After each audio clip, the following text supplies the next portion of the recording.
thanks so much for taking the time to sit down with us.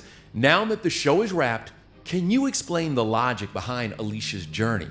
To talk about the end of the series is probably to talk about the beginning of the series, because we started with this feeling that it should begin with a slap and end with a slap. The show is about a woman who becomes more and more confident and more cunning and excited about her abilities and also about power. So that slap at the end is very similar to the slap at the beginning. And we'd always had this idea of Alicia becoming more and more of something that she also was not liking in her husband. We had talked about that the victim becomes the victimizer, and that's really the circle that we see of Alicia. Michelle has always said the slap at the beginning of the series it was like a slap that woke Alicia up. There's a slap at the end of the series that wakes Alicia up a second time. Yeah. Which is this, you can see on her face, and Juliana's performance is so sensitive and so, it really fills me with emotion whenever I see it, she is contemplating everything that came before. And so the question of what is the next stage in her life,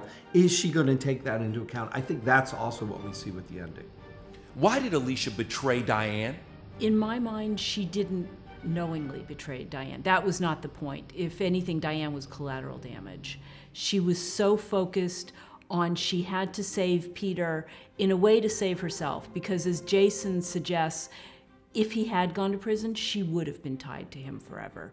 She was saving herself, and I think it was also very important to her to save her daughter. And I think that's ironic, because about the beginning of the series, Alicia said that there was so much talk about Alicia being collateral damage. The story of Alicia is a bit of a tragedy. Now, that doesn't mean we love Alicia any less. I mean, we love Alicia so much.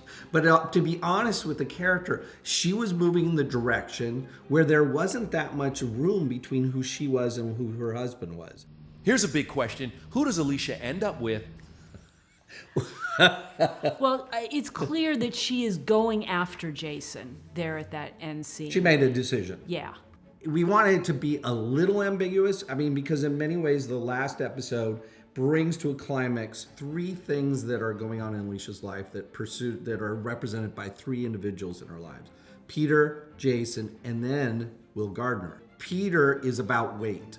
There's something about the weight of Peter and his proms, his power, the kids involved, their history, that just kind of makes her freight it down with those concerns, which is part of who Alicia is.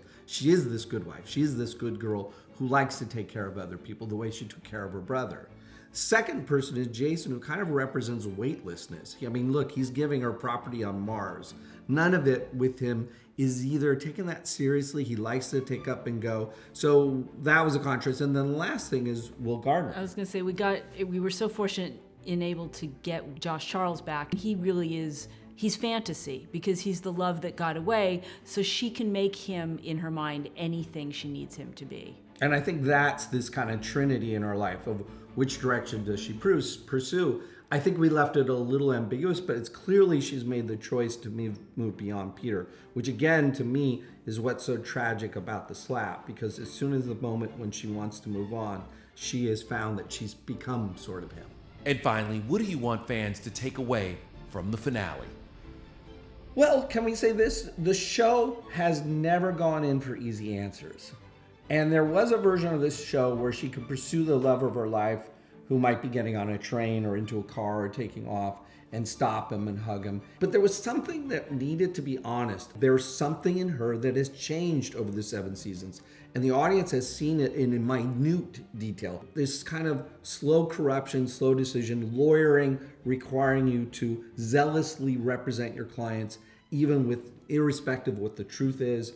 And so I think what we want the audience to see is this is a changed Alicia that I can still embrace, I hope. But that's one side of it, too. I mean, the other side is, as Alicia's changed, she's gained great strength, gained great confidence, done wonderful things for her clients, for her family. I mean, it's just showing that there were consequences to her decisions. We've always tried to challenge in the storytelling, but entertain and give these incredible actors something to do. And as part of that, trying to break out of the expectations of the genre while still fulfilling the needs of the courtroom drama. So we want to thank the fans for kind of going on this ride with us. It's saying thank you to the fans, and also to thanking CBS. It's really in the same sentence, because they both allowed us to tell a more complicated story. We've just been grateful to be able to do that 7 seasons with the most wonderful actors imaginable. What we were hoping is that the end would seem honest. We hope you can feel for that ending, this ending that is emotional, and still want to embrace what Alicia's future would be. We just want to say thank you so much to the fans for sticking with us for 7 seasons. I hope you've had even half as much fun as we have.